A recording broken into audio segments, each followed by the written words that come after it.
आं दिनै नोंखौ नुदोंमोन जोंबाय थानाय स्क्रिननि गेजेरजों मुलुगनि बायदि मिनिनानै जोबथारनायाव नोंनो गासैखौ होजोबबाय आं नोंखौ नोंनि ससियेल पेजाव नुबाय जौगानाय जोंनाय बिलाइ फिदिंनाय आं जेब्लायबो आरज गाबबाय थानाय बायदि बोर जाबाय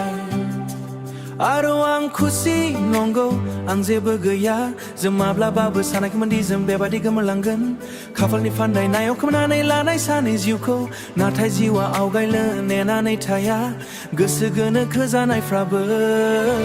निजोम मोनाफोराव आं नोंखौ मिस खालामो नाथाय आं मिथिगौ नों गुबुननि आखायाव खाजानाय आरो दाबो जेरैखि जाया मोजां मोनो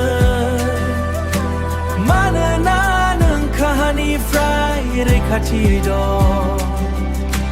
आं खेबसे बुंदोंमोन नोंखौ नों थाङोब्ला थांदो आंनिख्रुइबो साबसिन सोरबा सासेजों आं मिथिगौ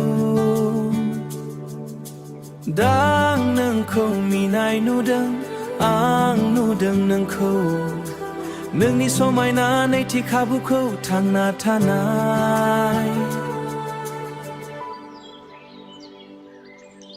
मोनफ्रोमबो आगानजों गोरोबनाय आगानफोर नाथाय गोजाननिफ्रायबो सैथो आंनि मोनसेल' लुबैनाय नोंथांनि थाखाय गोजोननायमोन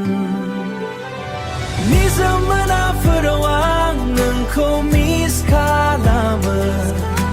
नाथाय आं मिथिगौ नों गुबुननि आखायाव खाजानाय आरो दाबो जेरैखि जाया मोजां मोनो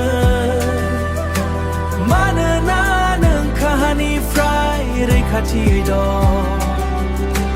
जानो हागौ गुबुन जिउआव जों बेखौ मोजां मोनगौमोन जों थांना थागोन बिदाय गैया दोनखोमानो थाखाय मोदै गैया खालि नों आरो आंल' लोगोसे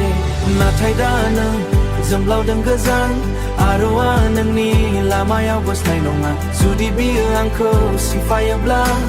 आं जेब्लायबो नोंनि मोजांखौ लुबैगोन आं नोंखौ सिगांनि बायजों मोनबाय थागोन सिरि सिरि